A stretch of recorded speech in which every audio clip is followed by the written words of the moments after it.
그러므로 이제는 여호와를 경외하며 온전함과 진실함으로 그를 섬기라. 너희의 조상들이 강 저쪽과 애굽에서 섬기던 신들을 치워버리고 여호와만 섬기라.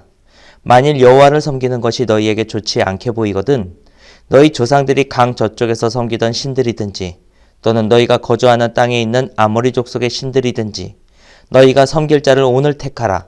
오직 나와 내 집은 여호와를 섬기겠노라 하니. 아멘. 되게 사람들이 사용하는 문장을 보면 그 사람의 삶을 엿볼 수가 있습니다. 보통 사람이 깜짝 놀라면 이 깜짝이야 혹은 엄마야 이러지 않습니까? 제가 중학교 때 과학 선생님은 조금 달랐습니다. 그 선생님은 깜짝 놀랄 때 이렇게 말했어요. 아이고 아버지. 네. 그걸 보면서 어머니보다 아버지의 사랑을 많이 받았구나. 혹은 개인적인 상황은 모르겠으나 어머니가 안 계셨나? 이런 생각을 좀 했습니다. 작은 단어 하나지만 그것을 통해서 그 사람의 삶의 영역을 좀 추리하는 것, 추측하는 것, 이런 연역적 사고를 우리들이 종종 하곤 하죠. 근데 이것이 사람을 탐구하는 데만 쓰이느냐? 그렇지 않습니다. 공동체에도 적용해 볼 수가 있습니다. 미국 이야기를 좀 해보려고 하는데, 미국은 본래 영국의 식민지였지만 독립전쟁을 통해서 독립이 됩니다. 그때 독립군을 이끌었던 그들이 주축이 되어서 미국이라는 나라를 건국하게 되죠. 사람들은 이 독립을 기념하려고 리버티 벨이라고 하는 큰 종을 만들었습니다. 그리고 그 종 바깥쪽에 이러한 글귀를 새겼어요. 자유를 공포하라. 모든 땅과 그 위에 모든 사람들에게. 식민 지배로부터의 자유, 독립, 모두가 잘 알고 있는 그것이지 않습니까? 하지만 이 글귀를 통해서 우리가 알 수 있는 또 한 가지 사실이 있습니다. 그것은 그들의 독립이 하나님과 연관되어 있다는 것입니다. 왜 그런고 하니 바로 이 문장은 레위기 25장 10절에 나오는 한 부분이기 때문이죠. 성경에 있는 그 문장 하나를 차용해서 거기에다 새겼습니다. 자신들의 독립을 상징하는 그 종에다가요. 왜 그랬을까요? 이런 것 같아요. 그들에게는 모세와 같은 영웅, 또 불타는 떨기와 나무와 같은 그러한 서사는 없지만 그럼에도 불구하고 오늘 자신들에게 일어난 사건은 하나님께서 이루신 일이다 라고 하는 고백을 그 안에 담고 싶었던 겁니다. 뿐만 아닙니다. 독립선언서, 미국의 정신이 담겨 있다고 하는 그 독립선언서 안에도 성경에서 찾아볼 수 있는 표현들이 그대로 들어가 있습니다. 이것을 쓴 사람들을 보면 거기에 계몽학자인 벤자민 프랭클린도 있고 사회개혁서를 주장한 로크도 있고 이러한 학자들이 독립선언서 작성에 기여했단 말이에요. 그런데 그들이 왜 성경에 있는 표현들을 가져다 썼을까요? 그들이 이미 가지고 있었던 그 철학의 언어가 모자랐기 때문에 성경의 표현을 차용했을까요? 아닙니다. 그들은 의도적으로 성경의 단어와 문장을 가지고 새로운 나라의 정신적인 토대를 쌓고자 했던 겁니다. 각자 인생, 나의 삶을 표현할 때 거기에 어떤 단어와 문장들이 쓰이고 있나요? 어떤 사람들은 사건을 중심으로 시간의 순서에 따라서 나의 삶을 나열할 수 있을 겁니다. 어떤 사람은 행복이라는 기준을 가지고 내가 행복했던 시간들을 통하여서 내 삶을 표현해낼 수 있을 거예요. 그렇다면 신앙의 언어가 많이 쓰이는 인생이 있다고 한다면 그 사람의 인생의 주제는 뭐였겠습니까? 바로 하나님이 아니었겠습니까? 여러분의 삶을 한번 돌아보시기 바랍니다. 나의 삶을 지금 기록한다고 한다면 거기 안에는 얼마나 많은 신앙의 언어가 쓰여 있을까요? 오늘 본문에 보면 여호수아가 온 이스라엘 사람들을 세겜이라고 하는 곳에 모이게 했습니다. 여호수아가 사람들을 불러 모은 이유는 크게 두 가지입니다. 첫째, 자신이 죽을 날이 가까웠음을 알고 사람들에게 무언가 전하고자 불러 모았습니다. 두 번째로 여호수아가 이스라엘 사람들을 보건대 한 가지 마음에 걸리는 일이 있어 이것을 충고해 주기 위하여서 불렀습니다. 여호수아가 한 말의 첫 번째는 하나님이 하신 일들을 기억하라는 것입니다.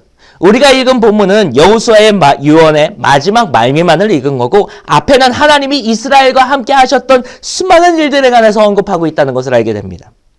두 번째, 하나님이 지금 하고 계시는 것이 무엇인지 알라라고 하는 것입니다. 과거의 일을 통해 오늘 우리에게 일어나는 일이 무엇인지 알라는 것입니다. 바로 하나님이 우리와 함께 싸우고 계신다는 겁니다.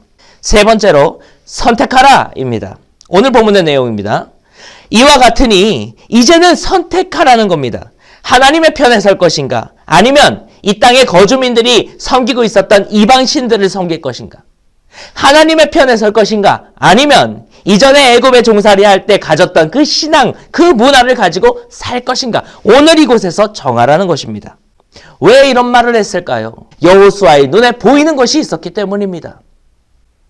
광야에서 유랑하던 사람들이 이제 가나안을 정복하여서 그곳에서 살기 시작했습니다. 전에 잡아본 적 없었던 농기구를 만져야 되고 전에 해본 적 없었던 농사를 지어야 하는데 그 방법들은 어디에서 찾아야 한단 말인가요? 그 방법을 가르쳐줄 사람들은 그 땅에 거주하고 있었던 사람들 아닙니까? 그런데 우리나라의 여러 문화와 간섭들을 보면 알겠지만 농경 생활이라는 것이 그 당시의 종교와 얽히고 설켜 있습니다. 세시풍속, 우리나라의 세시풍속을 보면 미신에 관한 이야기 같지만 농경에 관한 이야기이기도 합니다. 이 두 가지가 구분 없이 섞여 있는 거예요. 그럼 봅시다. 이스라엘 사람들이 농경 문화를 배우기 위해서 무언가를 보고 배우려 들여본다고 할 때 거기에는 10중 8구 우상이 있습니다. 여호수아 눈에 그것이 보인 거예요.